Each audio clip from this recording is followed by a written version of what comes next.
Hello, fight fans. Thanks for joining us at MMA Insider. Before we get rolling with today's news, show some love by hitting that like button and subscribing. Now let's uncover the latest happenings in MMA. Starting off, Renato Moicano slams Michael Chandler for being suckered into waiting for fake Conor McGregor fight. Moving on, Daniel Cormier says Francis Ngannou will have to channel emotions correctly in MMA return after son's death. Lastly, Daniel Cormier threatens to walk off UFC podcast after host calls Jon Jones the Michael Jordan of MMA. Renato Moicano has slammed Michael Chandler for waiting so long for a showdown with Conor McGregor that hasn't happened. For the longest time, Michael Chandler was waiting on the sidelines for a chance to fight Conor McGregor. Unfortunately, for a multitude of reasons, the Irishman wasn't able to answer the call. Now, Chandler is redirecting his focus to a rematch against Charles Oliveira. If he wins convincingly, there's every chance he could vault back into title contention at 155 pounds. Renato Moicano, who returns this weekend against Benoit Saint-Denis,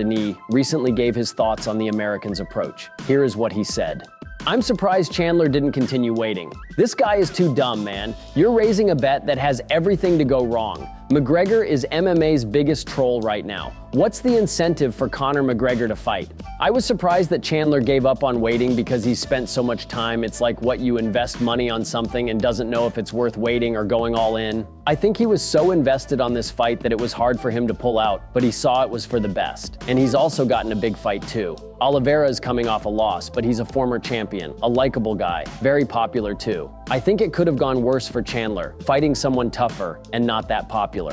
Former UFC heavyweight champions Daniel Cormier and Francis Ngannou have both experienced unimaginable tragedies during their combat sports careers. Ngannou is scheduled to return to the MMA cage to make his PFL debut against Renan Ferreira on October 19th in Riyadh. He'll make his return to MMA just mere months after the tragic death of his son Kobe after a medical emergency in Cameroon. Cormier, who lost his daughter during his freestyle wrestling career, can empathize with the emotions that Ngannou is working through. He believes Ngannou can set aside his grief and put on another signature performance against Ferreira, but it'll take a lot of personal effort. In a recent appearance on the Pound for Pound podcast, Cormier spoke about Ngannou's upcoming fight while enshrouded in grief. Here's what he said. "Francis Ngannou and I had a great conversation, and I told him if there's any time he wants to speak about trying to, because you have to compartmentalize it, it can't be at the forefront of your mind when you're trying to accomplish something great. When my daughter passed and I was getting ready for the World Championships, I would just cry. If things went wrong in practice, I would just cry. I had this great sports psychologist at the Olympic Training Center.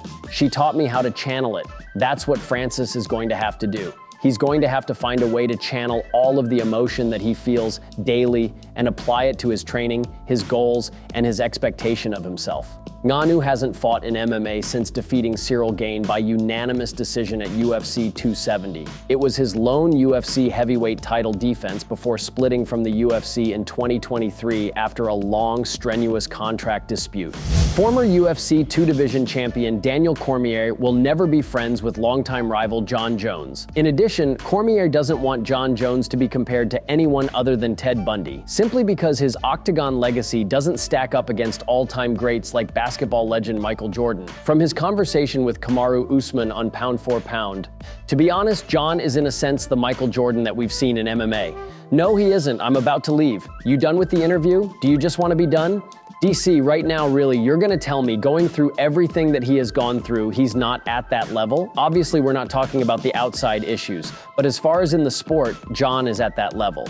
So you're telling me that Jon Jones is the Michael Jordan and LeBron James of MMA? Michael Jordan got done playing basketball in 1996, and people still don't want to say somebody's better. There will be a person that comes along that people will say replaces Jon Jones as the greatest of all time. He has not left such a legacy that it feels like it's never going to be toppled. Jordan left a legacy that is so strong that we have seen LeBron James do what he does. We have seen Kobe Bryant do what he does. We've seen these great players, and people are still unwilling to say they're better than Jordan. Cormier lost a 5-round decision to Jones at UFC 182 back in early 2015, then got stopped by Jon Jones in their UFC 214 rematch. The loss was later changed to a no contest after Jones popped for steroids, one of many drug testing snafus that cast a long shadow over his Hall of Fame career. Jones returns to defend his heavyweight title against Stipe Miocic at UFC 309 in November.